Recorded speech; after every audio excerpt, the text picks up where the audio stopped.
h file से related है। अब हम बात करते हैं बेसिक्स एरर की जो हमारे पास किसी प्रोग्राम में आ सकती हैं। सबसे पहली और मुख्य एरर तब आती है यदि हमारे पास हम किसी हेडर फाइल को इंक्लूड नहीं करें। मान लीजिए मैं iostream.h को इंक्लूड नहीं करना चाहता, तो इसके लिए मैं यहाँ इसको कमेंट बना देता हूँ 2 फॉरवर्ड स्लैशेस लगाकर। जैसे ही कंट्रोल F9 करता हूँ यहाँ पे मैं, देखिए मेरे पास एरर्स अवेलेबल हो जाएंगे। एंटर प्रेस करके एरर चेक कर सकते हैं। एरर दिखाने के लिए देखिए यहाँ नीचे मैसेज बॉक्स का इस्तेमाल किया गया है C++ के द्वारा। यहाँ पे जो जानकारी अवेलेबल है एरर, फिर आपके प्रोग्राम का नाम जो noname01.cpp है, उस लाइन के नंबर की जानकारी जहां एरर एक्सपेक्टेड हो सकता है, और फाइनली आपके पास एरर की जानकारी अनडिफाइंड सिंबल cout। अब कंपाइलर को हमारे प्रोग्राम में cout की जानकारी नहीं मिल पा रही है क्योंकि हमने iostream.h को कमेंट बना दिया है। कंपाइलर के लिए वो लाइन इस वक्त अवेलेबल नहीं है एक तरह से, और कंपाइलर ने उसको स्किप कर दिया है, इस करके उसे cout की जानकारी अवेलेबल नहीं हो पा रही। तो इस प्रकार यदि आपके पास कोई अनडिफाइंड सिंबल रहता है तो उसका अर्थ है कि उस सिंबल को परिभाषित नहीं किया गया आपके प्रोग्राम में, या आप उसकी हेडर फाइल्स लगाना भूल गए हैं। तो अब हम यहां से इसको फिर से हटा देते हैं, कंट्रोल F9 करते हैं, देखिए फिर से प्रोग्राम रन हो जाएगा। इसी तरह से मैं दूसरी हेडर फाइल को कमेंट बनाता हूं, यहाँ पे कंट्रोल F9 करता हूं, फिर से एरर है। देखिए अब की बार जो एरर है 4th और 7th लाइन में है। 4th लाइन में जो एरर है वो ये जानकारी देता है function clear screen should have a prototype, अर्थात क्लियर स्क्रीन की जानकारी हमारे प्रोग्राम में नहीं दी गई या इसकी हेडर फाइल हमने इंक्लूड नहीं की है। इसी तरह से getch के साथ भी यही समस्या है क्योंकि दोनों फंक्शंस जो हैं वो conio.h से रिलेटेड हैं, इस कारण ये हमारे पास एरर आई है। अब हम इसको फिर से ठीक कर देते हैं। देखिए इस प्रकार अब रन करेंगे तो हमारा प्रोग्राम रन हो जाएगा। एक सबसे इंपॉर्टेंट पॉइंट यहाँ पे रहता है, जब भी हम यहाँ कोई स्टेटमेंट लिखते हैं, स्टेटमेंट के लास्ट में हम सेमीकोलन का प्रयोग करते हैं, जैसे यहाँ पे प्रयोग किया गया है क्लियर स्क्रीन के पश्चात, यहाँ पे cout के पश्चात, और फाइनली getch के पश्चात, जो ये जानकारी देता है हमारी जो स्टेटमेंट्स हैं वो खत्म है और हर एक स्टेटमेंट दूसरे से अलग है।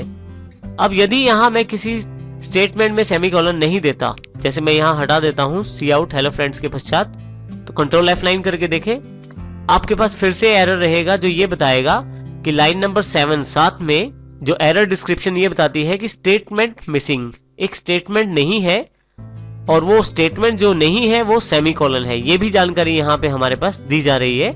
तो इस प्रकार हम ये रेक्टिफाई करेंगे एरर और यहाँ पे फिर से सेमीकोलन लगाएंगे।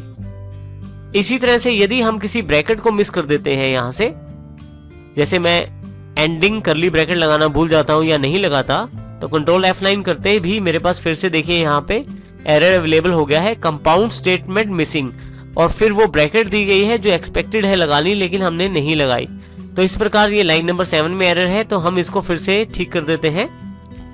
जो लाइन नंबर होता है उसके आसपास भी एरर हो सकता है, यानी कि ऊपर वाली लाइन की वजह से भी वहां लाइन नंबर में एरर हो सकता है और नीचे वाली लाइन के कारण भी ऐसा हो सकता है। तो लाइन नंबर के अकॉर्डिंग हमें ऊपर और नीचे की लाइंस को भी चेक करना पड़ेगा कि कहां ये एरर एक्सपेक्टेड हो सकता है। इस प्रकार हमारे पास यदि यहाँ पे मैं डबल कोट्स लगाना भूल जाता हूं, जो कि हेलो फ्रेंड्स के लिए है cout में, तो कंट्रोल F9 करेंगे जब हम, तो फिर से हमारे पास एरर आएगी। एरर जो है वो ये कहती है undefined symbol hello, statement missing बताई गई है, सेमीकोलन, और अनटर्मिनेटेड स्ट्रिंग की जानकारी दी गई है कि ये अनटर्मिनेटेड स्ट्रिंग हमारे पास यहाँ अवेलेबल है। तो जब आप देखिए यहाँ पे कीबोर्ड से जब मैं ऊपर नीचे करता हूँ तो एरर के प्लेस की जानकारी दी जाती है। तो यहाँ पे एक्सपेक्टेड जो प्लेस है हेलो का वो स्टेटमेंट मिसिंग है जहाँ पे, और जहाँ पे कैरेक्टर कांस्टेंट नहीं है। अब हम इसको ठीक करते हैं एरर को यहाँ से डबल कोट्स लगाकर। अब हम इसको रन करते हैं कंट्रोल F9 से। इस एरर को ठीक करने के पश्चात देखिए हमारा प्रोग्राम रन हो गया है। एक सबसे इंपॉर्टेंट बात यह है कि कभी भी हम वर्ड मेन के पश्चात यहाँ पे सेमीकोलन का प्रयोग नहीं करते। यदि आप प्रयोग करते हैं तो आपके पास एरर अवेलेबल हो जाएगा। तो इस प्रकार हम इन चीजों का ध्यान रखते हुए एरर्स में कमी ला सकते हैं, जिससे कि आपका प्रोग्राम जल्दी बन सकता है। छोटी छोटी एरर्स की वजह से आपका प्रोग्राम बनने में देरी हो सकती है और आपका प्रोग्राम का आउटपुट भी ठीक अवेलेबल नहीं हो सकता। फाइनली हम यहाँ पे देखें noname01.cpp है, यहाँ पे हम इस फाइल को सेव कर देते हैं। अब की बार यहाँ पे वो नाम आ जाएगा जो हमारी फाइल का नाम होगा। फाइल को सेव करने के लिए फाइल सेव जो आप फाइल का नाम देना चाहते हैं वो यहां पे दे दे।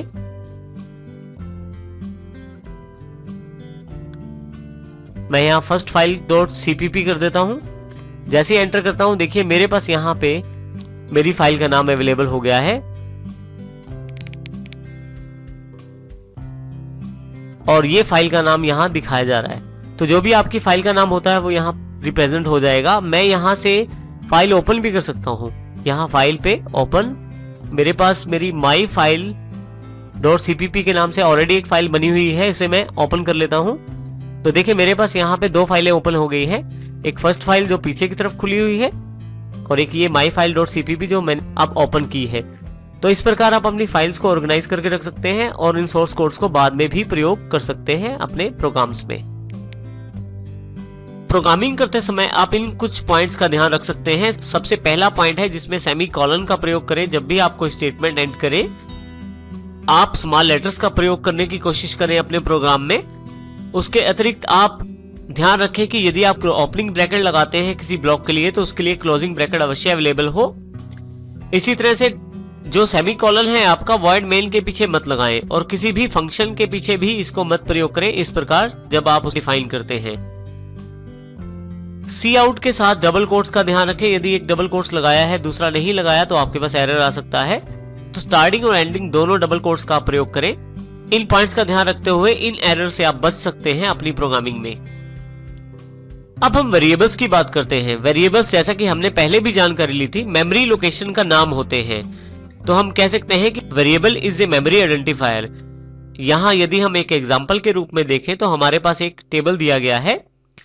टेबल में छोटे छोटे सेल्स बनाए गए हैं। हर सेल एक वैल्यू को स्टोर कर सकता है, परंतु हर सेल को रिप्रेजेंट करने के लिए एक वेरिएबल यहां बनाया गया है जो कि उस सेल का नाम है।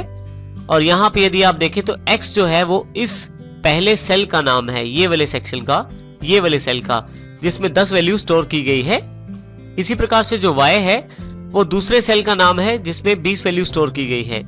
ये एग्जाम्पल काल्पनिक तैयार किया गया है, परंतु इसमें हमारा उद्देश्य ये समझाना है कि किसी भी वेरिएबल का मुख्य कार्य किसी डेटा को स्टोर करना होता है और इसके लिए हर एक मेमोरी लोकेशन का एक नाम रखा जाता है जो वेरिएबल के रूप में होता है। तो इस प्रकार वेरिएबल जो होता है मेमोरी आइडेंटिफायर होता है, मेमोरी लोकेशन का नाम होता है जिसमें आप अपने डेटा को स्टोर कर सकते हैं और आप चाहें तो उसमें चेंज भी कर सकते हैं अपने प्रोग्राम के अकॉर्डिंग। हमें वेरिएबल्स बनाते समय, उनका नाम रखते समय वेरिएबल के नेमिंग रूल्स का